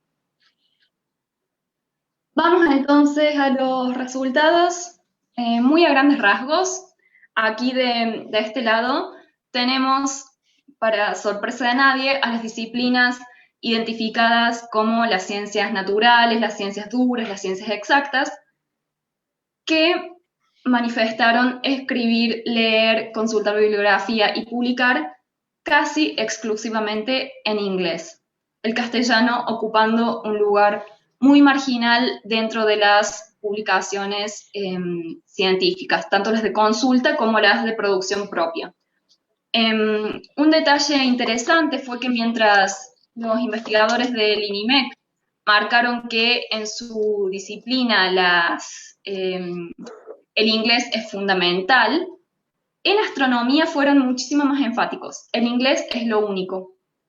No es necesario un dominio de diferentes lenguas, sino solamente el inglés. Por otro lado, los investigadores asociados con las humanidades, las ciencias sociales, las ciencias jurídicas, manifiestan hacer un uso indistinto del castellano o del inglés, bueno, en realidad no tan indistinto, sino combinado. Mayoritariamente sus publicaciones son en castellano y se leen en castellano, pero también incorporan el inglés, y también se mencionó como idiomas con mucha fuerza en estos paradigmas sociales el francés y el portugués, ¿sí? Algo muy interesante que surgió, que no se manifestó en el polo, digamos, de las ciencias exactas, fue que en las ciencias sociales, en las humanidades, se manifiesta una división lingüística del trabajo, por la cual unos idiomas, mayoritariamente el inglés, son empleados para el acceso y la actualización de teoría, de marcos teóricos, y la lengua propia, el castellano, se relaciona con el acceso a fuentes documentales, al trabajo de campo, a los estudios de caso, a la jurisprudencia en el caso de investigadores en las ciencias del derecho. Con respecto a las dificultades que se encontraron en estos procesos de lectura, escritura y publicación, bueno, hay dos grandes bloques que puedo destacar. Por un lado, las dificultades netamente lingüístico-retóricas que hacen al esfuerzo insumido en manejarse en una lengua que no es la propia, lo que implica un mayor tiempo de trabajo en esa interacción con textos escritos en otras lenguas, y sobre todo la dificultad para ajustarse a las exigencias de editores y evaluadores en la instancia de referato en publicaciones internacionales, indexadas, etcétera, etcétera. Y algo que quiero destacar en estas citas que coloco aquí a un lado, es esto que está en negrita, no sé si se alcanza a ver. Las dificultades eran al principio, incluso desde las materias de licenciatura, en el caso de la astronomía, cada vez escribo con menos dificultad. Entonces acá hay una cuestión progresiva que vamos a retomar después en un ratito nada más. El otro gran bloque de dificultades, también para sorpresa de nadie, son los obstáculos materiales, que se manifiestan en la falta de recursos y apoyo institucionales a la cuestión lingüística en lo que hace no tanto al acceso a bibliografía, sino a la publicación, ¿sí? ¿Por qué? Porque usualmente los investigadores que respondieron a mis preguntas manifiestan la necesidad de traducción o corrección de estilo por parte de profesionales de la lengua, es decir, traductores o intérpretes, etc.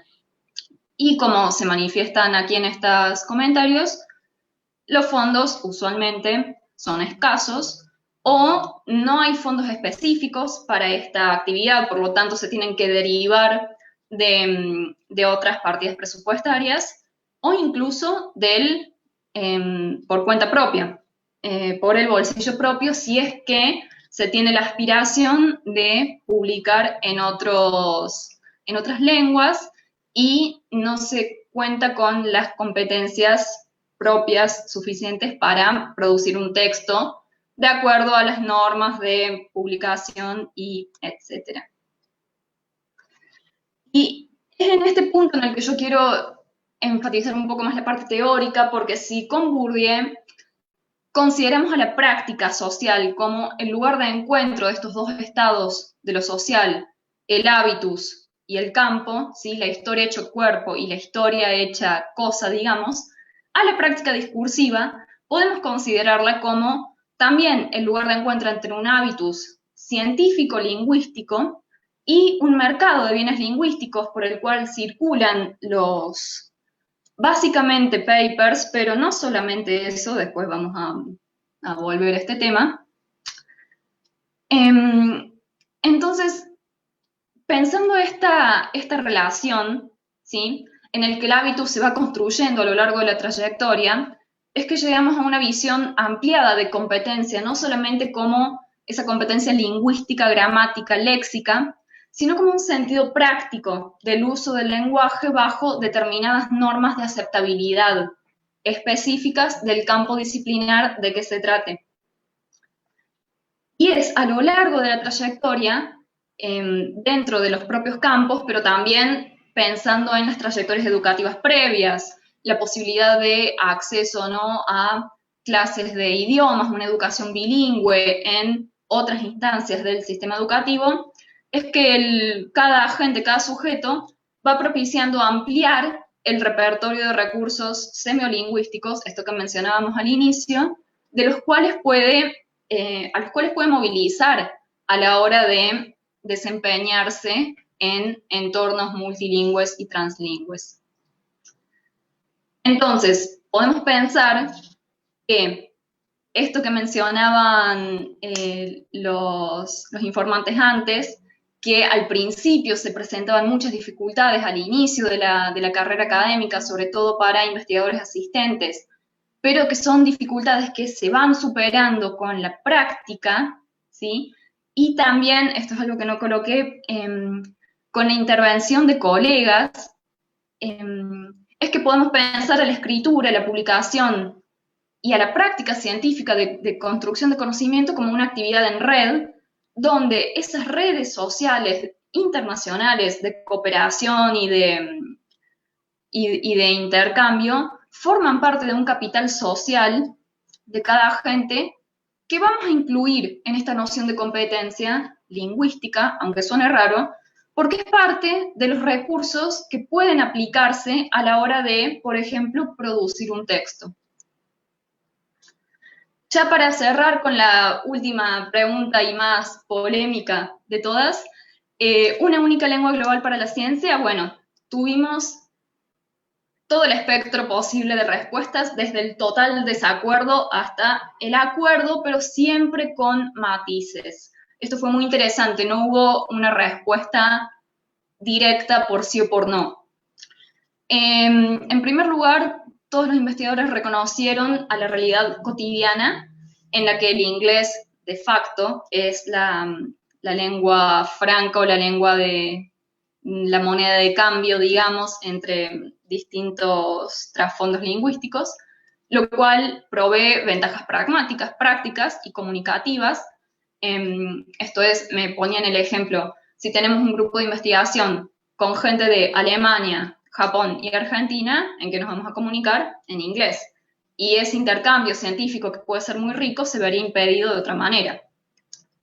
Pero, sin embargo, también, y esto fue interesante, que surgió no solo por parte de los científicos sociales, que es lo que uno esperaría, sino también con bastante fuerza por parte de los astrónomos, la imposibilidad de traducir literalmente y la imposibilidad de universalizar no solamente una única lengua, sino un único modelo de ciencia que vendría atado, como mencionaban antes en las presentaciones anteriores, toda la episteme y los marcos teóricos y las formas y los modelos de pensamiento que vienen atados a la lengua anglosajona.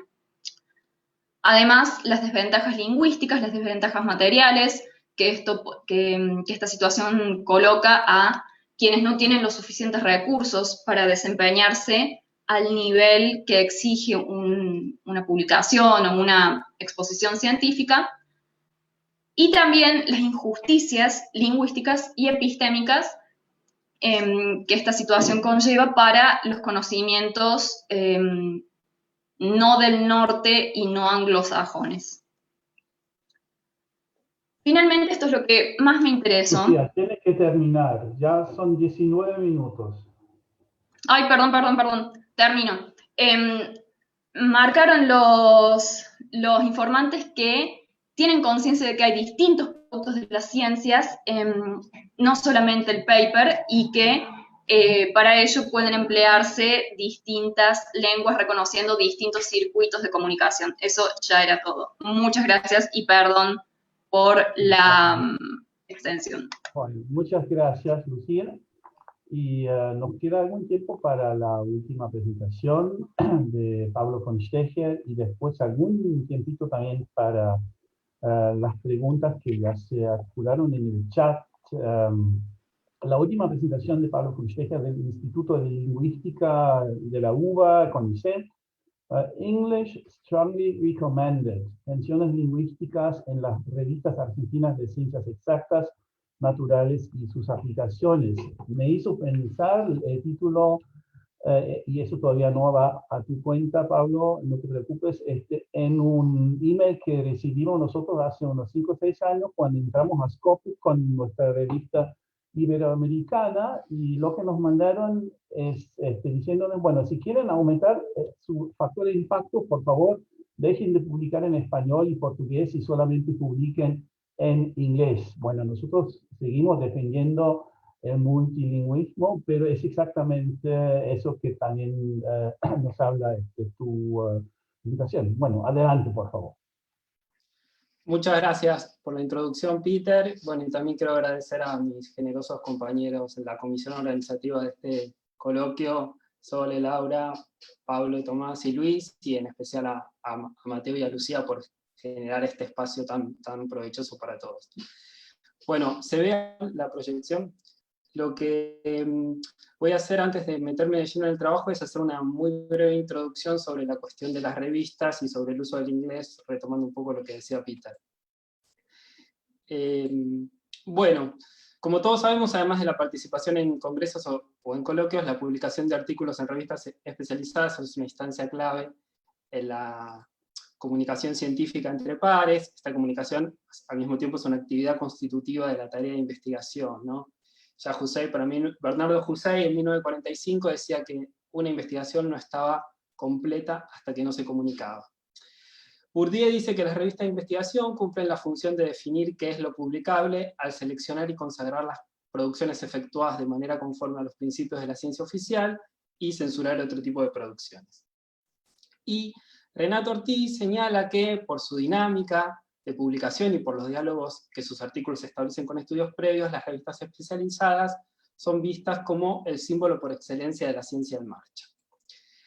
En tanto son las revistas científicas editadas en inglés las que en particular, sobre todo en las últimas décadas, han sido consideradas como el medio ideal para acelerar diálogos, potenciar lecturas, reclamar primicias, los y las investigadoras provenientes de distintos espacios no angloparlantes se han visto interpelados por el imperativo de publicar sus contribuciones en esta lengua. Pero en el afianzamiento del inglés como lengua de la ciencia, en el cual inciden una serie de factores históricos, políticos que no voy a referir ahora, ha incidido no solo el aumento mundial de autores y autoras no angloparlantes que publican sus trabajos en revistas internacionales, sino también el de las revistas producidas en distintos países que modificaron su lengua original y pasaron a publicarse en inglés. Entre algunos también, que son múltiples, pero algunos efectos culturales y lingüísticos de la hegemonía del inglés como lengua de la ciencia, me interesa destacar 3. Por un lado, la representación, que sin ningún fundamento corroborado, le atribuye al inglés cualidades intrínsecas de superioridad estructural, sencillez y claridad, gramática simple, escasez de inflexiones, pronunciación regular, lo cual ha sido muy discutido por estos autores, entre otros. La asociación, que todos conocemos, que vincula de modo más o menos directo por los distintos participantes de la comunidad científico-académica el uso del inglés con la calidad y el prestigio de un artículo. Esto ha sido estudiado en España por Gutiérrez Rodilla, bueno, Fernanda Feigel ha también hecho estudios sobre este tema en base a entrevistas a los participantes de las comisiones evaluadoras de CONICET y también sobre aquellos que quieren ingresar a CONICET y deciden postular cuáles son sus artículos más representativos. Y recíprocamente a estas cuestiones se ha profundizado la minorización lingüística del español, entre otras lenguas, en actividades científicas, ¿no? Las minorizaciones lingüísticas son procesos que implican la subordinación de una lengua, que bien puede pertenecer a una mayoría, en determinados ámbitos o actividades, y traen aparejadas tanto limitaciones discursivas, en términos de ciertos géneros, artículos, ponencias, conferencias que quedan relegados, como limitaciones de carácter léxico y terminológico, ¿no? Como correlato de la expansión de la lengua dominante, le son impuestas a los hablantes de la lengua minorizada normas de uso social restrictivas. Dicho esto, lo que me propuse hacer, este es mi primer trabajo sobre este tema, me pregunté, bueno, ¿qué lenguas son aceptadas para la publicación de artículos en las revistas argentinas del área de las ciencias exactas naturales y de sus aplicaciones?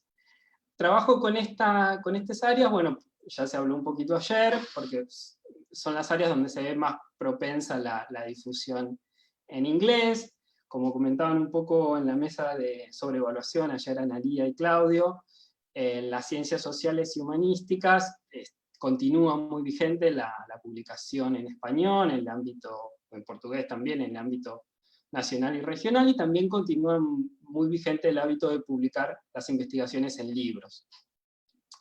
El segundo punto, identificar en las revistas que aceptan más de una lengua, bueno, cuáles son las efectivamente utilizadas por las autoras y los autores que allí publican, y finalmente registrar qué sugerencias sobre el uso de las lenguas postulan estas publicaciones en sus secciones acerca de la revista o directrices para autores y autoras. Bueno, el trabajo se inscribe en una perspectiva glotopolítica, que es un enfoque que analiza distintos tipos de intervenciones en el espacio público del lenguaje. En general, la glotopolítica indaga en zonas discursivas muy amplias, como pueden ser leyes y programas que regulan el uso del lenguaje, instrumentos lingüísticos, gramáticas, diccionarios, retóricas, artículos o ensayos provenientes de distintos ámbitos que se propone intervenir sobre el lenguaje. Bueno, se propone en la glotopolítica en estas zonas discursivas analizar las representaciones sociolingüísticas, es decir, aquellas que refieren y evalúan objetos lingüísticos, lenguas, variedades, modos de escribir, también a los sujetos asociados a tales objetos, y también intenta indagar, bueno, cómo estas representaciones se inscriben en lo que serían ideologías lingüísticas. Bueno, entonces lo que hice fue conformar un primer registro. Para este registro solo consideré revistas digitalizadas que tengan cierta trayectoria en los últimos años, que se publiquen en la actualidad, pero que tengan cierta trayectoria y recurrencia en los últimos años, es decir, frecuencia, y que estén indexadas por lo menos en una base de datos. Esto me llevó a un número de 133 revistas, que no digo que sea un número definitivo, es un número en principio tentativo, por la multiplicidad de revistas que se publican en la Argentina, y también por las dificultades que implica justamente que a veces algunas revistas dejan de publicarse en un momento, parece que concluyen, pero después continúan. Bueno, entonces es un registro tentativo, pero creo que operativo para lo que quiero mostrar. Bueno, y en principio me encontré con la necesidad de organizarlas por áreas disciplinares. Acá seguí el criterio del núcleo básico de revistas. Entonces lo que pude ver es que entre las 133 revistas registradas argentinas, bueno, el 42, siempre dentro del área de las ciencias exactas y naturales y aplicaciones, bueno, el 42% pertenece a la ciencia de la salud, el 27% a las ciencias exactas, naturales y bioquímicas, el 18% a las ciencias agropecuarias, veterinarias y de recursos forestales y naturales, y un 12% a ingenierías, materiales, arquitectura y tecnología. Y en relación con las lenguas que las revistas proponen, es decir, que las revistas aceptan para la difusión de artículos, los números son los siguientes. El 30% propone que en esa revista se pueden presentar artículos en español o en inglés. El 27% solo en español. El 24% en español, inglés o portugués. El 7% solo en inglés. Hay un 5% de revistas plurilingües, que además de estas lenguas aceptan francés, italiano, incluso dicen y otras, siempre y cuando sea la lengua materna del investigador, de la investigadora, y un 4% español o portugués. Entonces, en una primera vista lo que nos encontramos es con un criterio, no hay un criterio idiomático unívoco de publicación, sino más bien múltiples posturas que van desde las revistas monolingües a las plurilingües. Y también hay que decir que aunque muchas revistas acepten artículos en distintas lenguas, esto no quiere decir que los contenidos se presenten de manera equilibrada dentro de la revista, ni mucho menos. Es muy difícil de sistematizar. Hay revistas, por ejemplo, que aceptan español e inglés, pero en toda su trayectoria tienen un artículo en inglés y todo el resto en español. Entonces, hacer la sistematización así en porcentajes es complejo, porque cada revista tiene su propia dinámica, digamos. Bueno, entonces, lo que traté de ver también entonces es pensar qué reflexiones hacen estas revistas acerca del uso de la lengua. De las lenguas. La mayoría de las revistas solo indica qué lenguas están aceptadas para la publicación y no hace mayores reflexiones, pero algunas otras sí. En lo que refiere a las revistas en español, algunas decir que solo publican en español, algunas de ellas se posicionan en un lugar defensivo de la lengua y apuntan a enfatizar los rasgos de pureza y de neutralidad, y advierten sobre todo la presencia de anglicismos como principal problema. Entonces, por ejemplo, Química Viva dice que se debe respetar el español, que se debe respetar el idioma, utilizar la cantidad mínima posible de términos extranjeros, toma como autoridad la RAE. La revista Proyecciones también propone preservar la pureza y la claridad idiomática, no emplear palabras derivadas de traducciones incorrectas, por ejemplo, asumir en lugar de suponer, librería por biblioteca, o pertenecientes a otros idiomas. Hay una revista que es muy interesante, que es la Revista Argentina de Microbiología, que presenta una guía de estilo de 24 páginas, formulada por una doctora en edición de estilo, y allí, en esta revista, entre otros problemas, se advierte sobre la presencia profusa de calcos del inglés, por ejemplo. Siempre está hablando, yo creo que esta guía se hizo un poco en función de los errores frecuentes que encontraban en la publicación de artículos en español, ¿no? Entonces, la omisión de artículos iniciales de la oración, las frases expresivas o interrogativas con signo final únicamente, los casos de acorde a y de acuerdo a, más persona por influjo de according to, etc. Extranjerismo, lo que ellos llaman extranjerismos superfluos, link por hipervínculo. Hay que decir que link ahora, este año con Zoom y todos, lo usamos todos, hay que decir la verdad, pero bueno.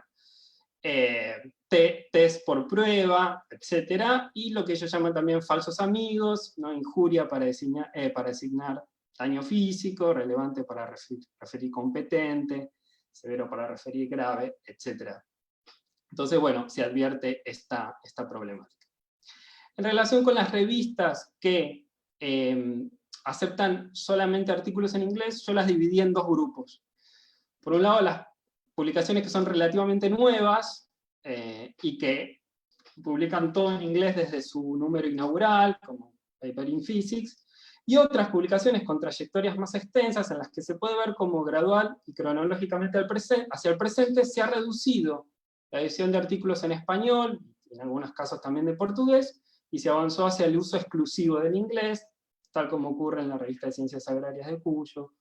Entonces, lo que ocurre sobre todo con las revistas de este último grupo, es que se produce una tensión, sobre todo al momento de traducir los títulos, ¿no? Sabemos que el título de la revista es un elemento clave donde está como el ADN, ¿no?, de identidad de la revista, el proyecto editorial, y en particular es difícil la traducción cuando ese título incluye a la institución que la edita, ¿no? Entonces, por ejemplo, no sé si se llega a leer, pero Latin American Journal of Pharmacy se empezó a publicar con este nombre desde 2007, pero antes era el Acta Farmacéutica Bonaerense de 1982, y abajo, casi como subtítulo, dice Formerly Acta Farmacéutica Bonaerense.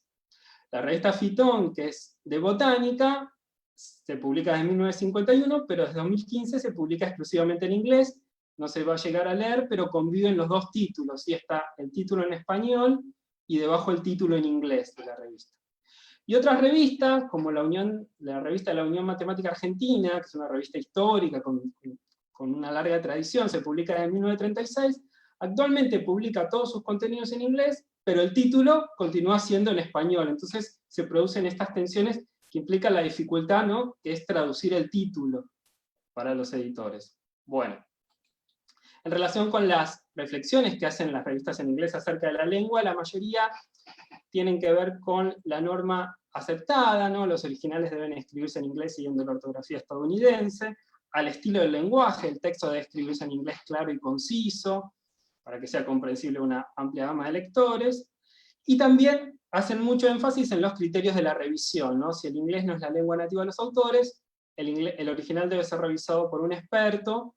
Los originales en los que el inglés sea difícil de entender serán devueltos a los autores ante la revisión científica. Este también es un problema, hay una denuncia, podemos decir por discriminación lingüística, de autores que envían sus trabajos al exterior, a revistas internacionales, y que a veces son discriminados no por el mal uso de la lengua necesariamente, sino porque los evaluadores detectan que el inglés no es la lengua principal del investigador, y a partir de ahí necesitan hacer un comentario sobre esto. Después podemos hablar, pero ha sido denunciado en distintos ámbitos. Bueno, Y en relación con las revistas que aceptan más de una lengua, si uno se pone a revisar los contenidos, hay todavía una presencia exclusiva o muy predominante del español, por lo menos en un 63% de los casos. Solo en algunas de las revistas puede verse el uso predominante hacia el inglés, muy recomendado. En general, el propósito que orienta las publicaciones en inglés, tal como ellas lo manifiestan, es la de facilitar la difusión internacional de los artículos. Algo muy interesante que dice la revista de Sedimentología, señala que si el autor del trabajo decide enviar el trabajo completo en español o portugués, que se incorpore un extended abstract en inglés, cuyo objetivo es alcanzar la mayor difusión internacional de los trabajos a través de la lengua inglesa. Y algo que dice es que esta síntesis debe ser lo suficientemente extensa para que un lector extranjero pueda comprender el objetivo, los principales resultados y las conclusiones.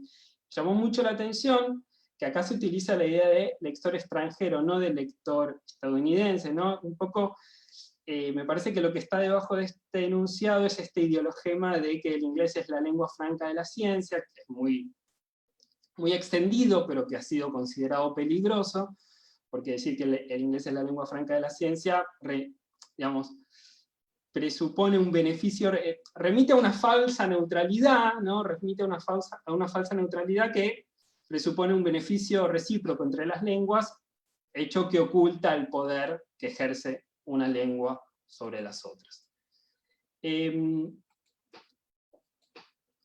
Bueno, otras revistas que aceptan más de una lengua, en cambio, sin desconocer la preeminencia internacional del inglés, reivindican la importancia del español y del portugués como predominantes en la región, las consideran irreemplazables para la transmisión y la comprensión de los conocimientos. Es decir, que en estas revistas hay una valoración de la lengua principal del investigador como la mejor vía a través de la cual podrá innovar, crear, generar pensamiento crítico. Y también algunas de estas hacen alguna mención o alguna reflexión al problema de la recepción, ¿no? ¿Cuánto más costosa podrá ser la recepción por parte de colegas locales si el artículo está publicado en inglés? Bueno, algo hablaron las compañeras anteriormente sobre este tema, pero es interesante también preguntarnos, ¿no? si el saber idiomático debería ser necesariamente, o no lo sé, un saber necesario de todo investigador. Bueno, finalmente, algo que también puede verse es un nuevo criterio, ya termino, Peter, sí, ya vi la roja, creciente hacia el presente, que es la de publicar 2 versiones de cada artículo a través de una traducción español-inglés, mayormente español-inglés. Esto puede verse en 20 de las 133 revistas indagadas. Claro que no es un problema, claro que no es una solución que no conlleve algunas dificultades. Entre los problemas es una solución creativa e interesante, pero tiene algunas dificultades. Por un lado, aumenta la demora en el tiempo de publicación, que ya sabemos. Perdón. ¿Se escucha? Sí. Aumenta la demora, el tiempo de publicación, y además puede implicar costos para el investigador. Algunas revistas cubren los costos de traducción, y otras quedan a cargo de la autora o el autor. Y finalmente, antes de terminar, lo último que quería decir es que algunas revistas, en algunos editoriales de revista, se pueden leer algunas reacciones frente a los criterios de la cienciometría, ¿no? Por ejemplo, el Acta Bioquímica Clínica Latinoamericana, el año pasado sacó un editorial de su director, donde decía que el factor de impacto, formulado en base a la cantidad de veces que los artículos son citados en otras revistas, es un sistema caprichoso de medición de la calidad de la revista y de sus artículos, destinado a mantener la hegemonía en inglés. Y Facena, que es una revista que no pude incluir, porque dejó de publicarse en el 2015, ya en 2015 decía, es una de las pocas revistas nacionales que sobrevive debido a una moda tendiente a desmerecer lo propio en favor de lo externo y el impacto. Bueno, algunas conclusiones preliminares, porque es el primer trabajo que hago al respecto.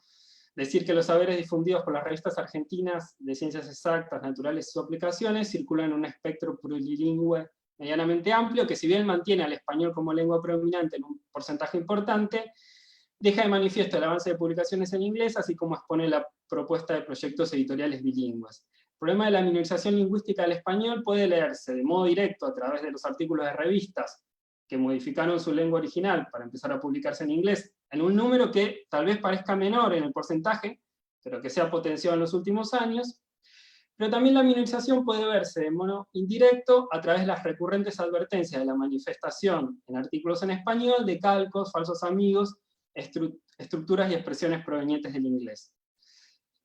Como efecto, bueno, se altera una escritura medianamente correcta del español, así como se reduce la producción de neologismos y tecnicismos en nuestra lengua, pero también se dejan de utilizar términos previamente afianzados. Y lo último, para terminar, yo creo que puertas adentro de los comités editoriales de las revistas, la definición de las lenguas puede presentarse como un dilema muy complejo de resolver. En este dilema pueden entrar en tensión una suerte de lealtad lingüística como rasgo que forma parte de la tradición y la identidad de una publicación, con los genuinos intereses de potenciar la difusión de las investigaciones, participar en diálogos e intercambios globales. Pero estos intereses, a su vez, pueden verse potenciados por las demandas que supone la indexación, las exigencias de los criterios cienciométricos e incluso el interés o no de los autores por enviar allí sus contribuciones. Bueno, muchas gracias.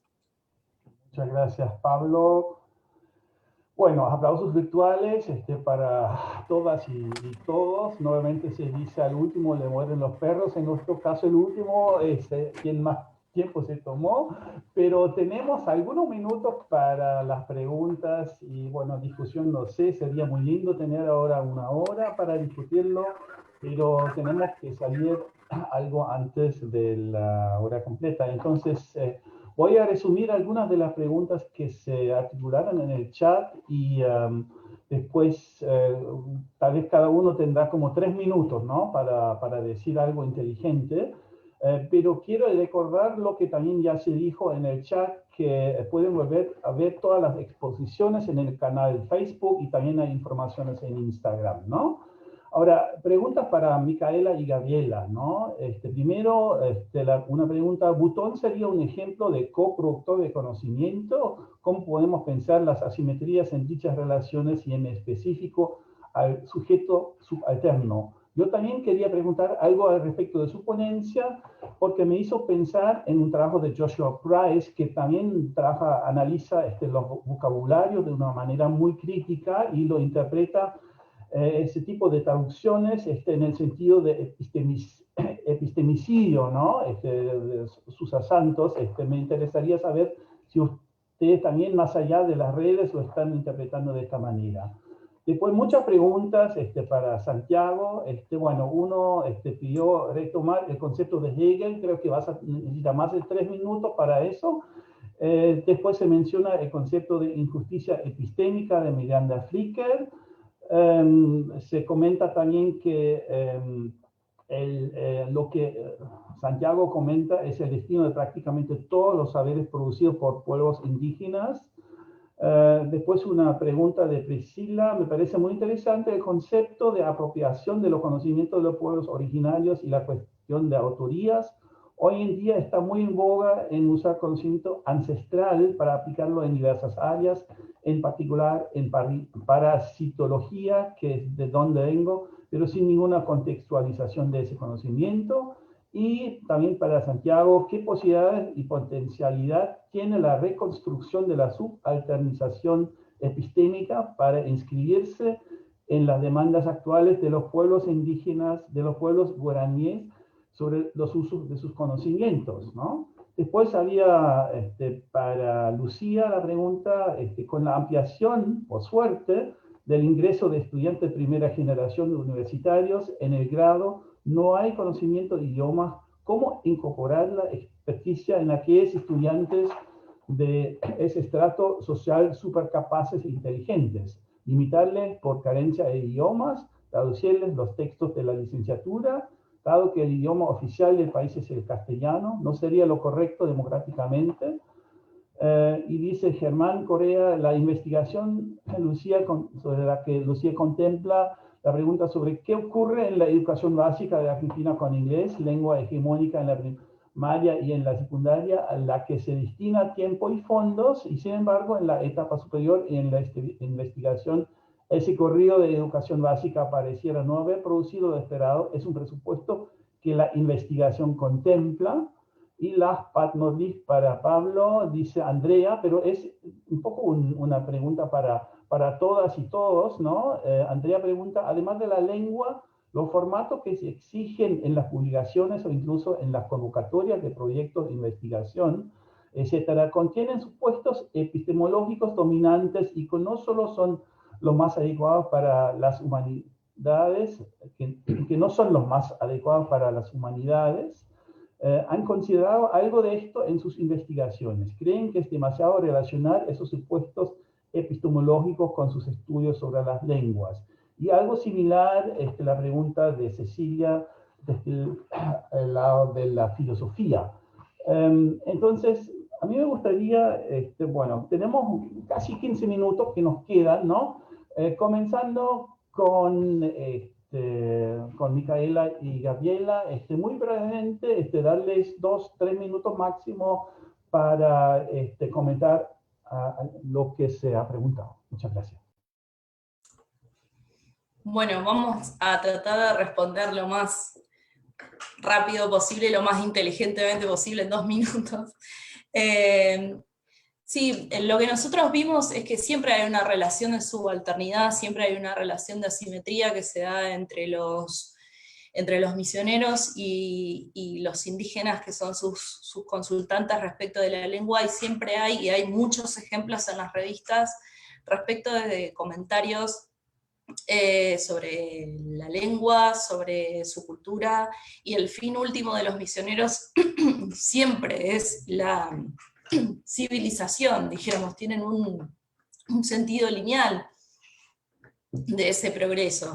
Si bien podemos decir que hay una especie de avance entre Fitzroy, por ejemplo, y Darwin al principio, que los ve como completamente salvajes e incivilizados, no entran dentro de la categoría de personas, a los misioneros que luego se instalan y conviven con los yaganes, y tienen un trato directamente familiar y de comprensión. La idea siempre es llevarlos hacia la civilización, la idea siempre es que aprendan inglés.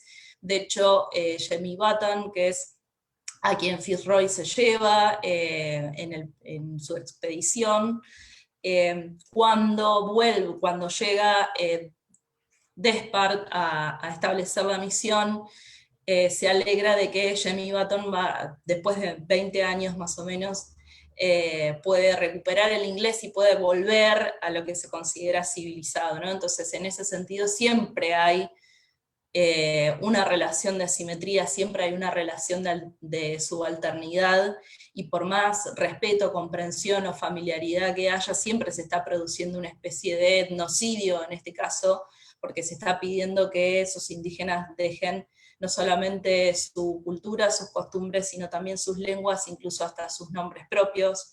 Con otros trabajos que hemos hecho con Gaby analizamos esta cuestión de los nombres. Listo. Gracias. Vamos con Lucía.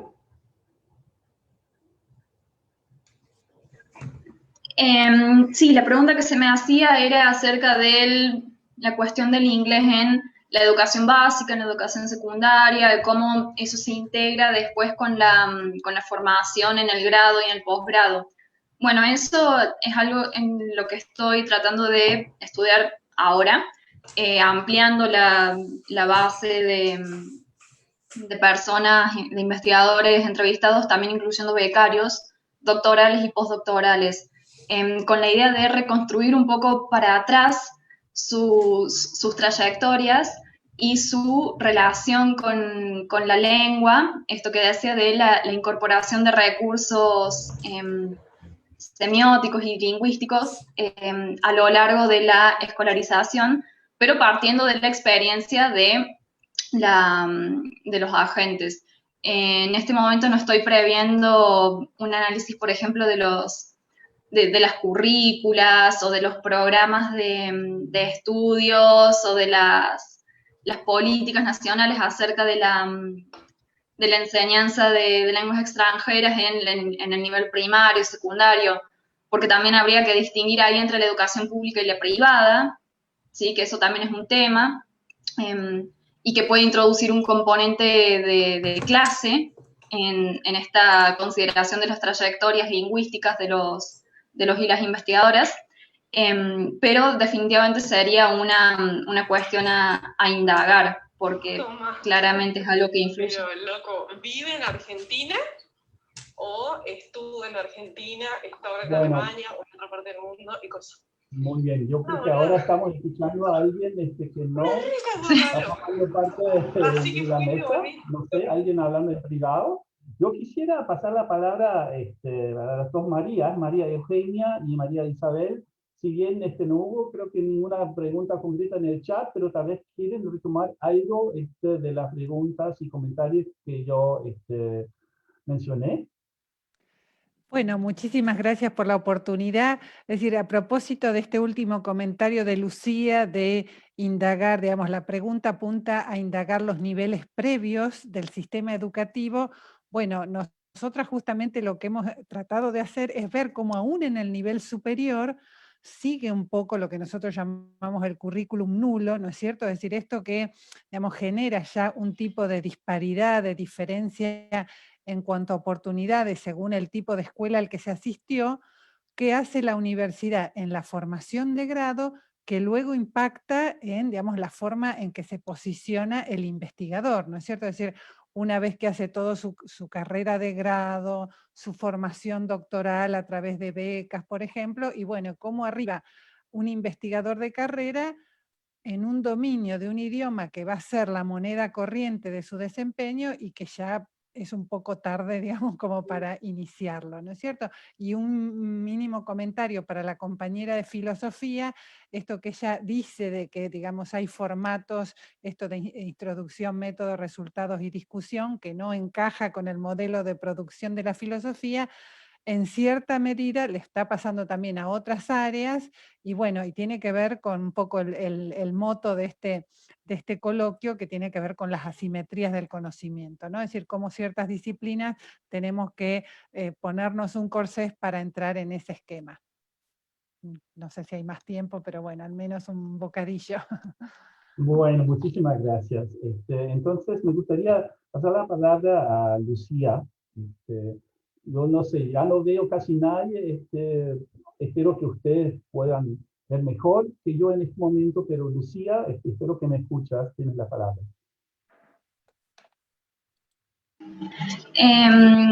Sí, no sé si Santiago o Pablo también quieren comentar algo al respecto, pero sí, por lo menos en mi investigación es tal cual como decía la compañera recién, llega un punto en el que se asume un determinado nivel de competencia, ya sea en inglés o en otras lenguas, pero que no hubo tantas instancias formales de aprendizaje o de adquisición de esa competencia, sino que, y esto es lo interesante, fue adquirida, como decimos, a los ponchazos o en la misma práctica científica, en el contacto con otros colegas de mayor trayectoria, haciendo uso de tecnologías de traducción, con diccionarios online, etcétera, utilizando textos previos como modelos para la producción propia y adquiriendo esas estructuras que se supone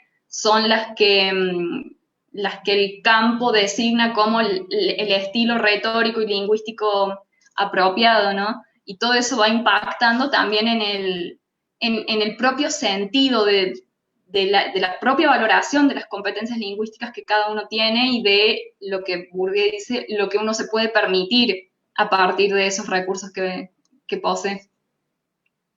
Bueno, muchas gracias, Lucía. A los 55 tenemos que salir sí o sí, y entonces los últimos 2 minutos son de Pablo. Adelante, por favor. No, perdón, creo que a Santiago le habían hecho también algunas... Perdón, Peter, creo que Santiago todavía no pudo responder las preguntas, pero solamente lo que quiero decir en relación a lo que propone Andrea es que yo no indagué sobre revistas de ciencias sociales, sobre todo de ciencias naturales, pero sí tengo la experiencia de haber tratado de publicar en revistas de ciencias sociales. Y entonces me parece que el problema es cuando las revistas de ciencias sociales toman este esquema introducción, metodología, resultado, discusión o similares. A mí me ha pasado de publicar en revistas de ciencias sociales que no tengan este esquema, y otras que sí, que me dicen, bueno, pero señor, ¿dónde está la discusión? Y tener que adaptarse a esa formulación, y es un gran problema, sobre todo cuando la investigación es más cualitativa, ¿no es cierto?, que es lo que nos pasa muchas veces. Pero le doy la palabra a Santiago, que creo que tenía alguna Bueno, sí, perdón, Santiago, con tanto mirando el reloj, tenés la palabra. Bueno, muy cortito. Mica preguntaba o comentaba que el destino de los saberes indígenas era el que yo comenté. Efectivamente es así. Yo planteo que la historia esta es una historia particular que nos permite entender el funcionamiento de la totalidad capitalista, no solamente en relación a indígenas, sino en relación a otro tipo de conocimientos también. En relación a las fuentes que preguntaba alguien por ahí, en la tesis pueden encontrar bien identificada cada una de las fuentes. Además de artículos científicos, van a encontrar un trabajo sobre patentes y otros derechos de propiedad intelectual, actas de organismos internacionales, cartas, artículos de prensa e información de empresas. Así que ese es más o menos el universo de fuentes que manejo. Una compañera decía ahí que está muy en boga el debate acerca del uso de los conocimientos tradicionales. Ahí también trabajo el concepto de biopiratería, que es uno de los conceptos que se ha acuñado para dar cuenta de esa utilización de conocimientos ancestrales con fines mercantiles. Y bueno, y ahí presento un poco el debate alrededor del concepto de biopiratería, así que a esa persona que hizo la pregunta le puede llegar a interesar. En relación, por último, dos cosas. El concepto de Rechlos, de Hegel, está en la Enciclopedia de las Ciencias y está en Filosofía del Derecho. Fundamentalmente lo que dice es que la barbarie no tiene derechos, en síntesis, ¿no? Es un concepto que Enrique Dussel ha recuperado para su crítica. Y por último, Sole creo que preguntaba acerca de qué posibilidad tenía este análisis para fortalecer las luchas indígenas, algo así, entendí que era la inquietud. No lo sé. Uno hace lo que puede, y pone a disposición algunas herramientas, y bueno, la idea nuestra igual no es, yo particularmente no me dedico al tema conocimiento indígena, me dedico más bien al tema de explotación de conocimientos, y dentro de ese marco los conocimientos indígenas son uno de tantos. También muchos de los análisis que trabajaban los compañeros de esta mesa presentan, por ejemplo, el grado de internacionalización de la ciencia, y en el marco de la ciencia también uno puede encontrar procesos de explotación cognitiva o de conocimientos de parte de países centrales que utilizan conocimientos producidos en la periferia. Entonces, digo esto como un ejemplo de cómo la explotación cognitiva va mucho más allá de la explotación de los conocimientos indígenas, que es lo más conocido, ¿no? Podríamos hablar incluso del modelo de negocios de Google y del capitalismo de plataformas como otra forma también de explotación de conocimientos, etcétera, etcétera. Así que bueno, dado que el tiempo se nos acaba, simplemente quería dar cuenta de alguna de las preguntas. Muchas gracias. Muchísimas gracias, Santiago. Muchísimas gracias a todas y todos. Les regalamos 15 minutos ahora de pausa si quieren seguir con la próxima mesa sobre asimetrías sociales y de género. Tienen entonces tiempo para cambiarle la yerba al mate. Nuevamente, muchas gracias. Han sido presentaciones muy ricas. También la discusión, si bien breve, muy interesante, y repito que si quieren pueden volver a ver todas las presentaciones en Facebook. Y bueno, seguimos en eso. Muchísimas gracias. Que les vaya muy bien. Ahora vamos a Gracias, Peter, muy amable. Y vamos a volver a ingresar en el mismo link 12:15. Muchas gracias. Muchas gracias. Hasta luego. Gracias a todos. Gracias, Peter.